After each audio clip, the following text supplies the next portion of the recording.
దమ్ముంటే మీరు మా జగన్ని ఆపగలరా అంటారు.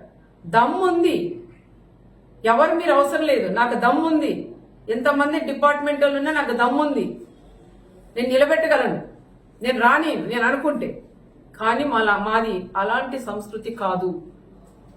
మేము రమ్మనే ఆహ్వానిస్తున్నాం. వచ్చి ఆ కుటుంబాన్ని పరామర్శించి రెచ్చగొట్టి మాట్లాడుకోకుండా ఆ కుటుంబానికి కూడా సహాయం చేసుకోమని మేము కూడా చెప్తున్నాం.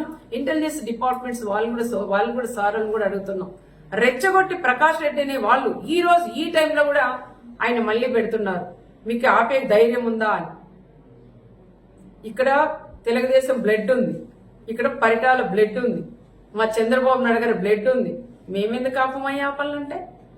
నువ్వు రెచ్చగొట్టి నువ్వు ఆపండి, ఇది మళ్ళా రాజకీయం చేసి ఇంకా 100 రోజులు 5 ఏళ్ళు దీన్నే రాజకీయం, మా జగన్ వస్తుంటే ఆపారు, జగన్ వస్తుంటే ఆపారు అని చెప్పుకోవడం కోసమే నువ్వు రెచ్చగొడుతున్న విషయం ప్రతి ఒక్కరికి కూడా తెలుసు.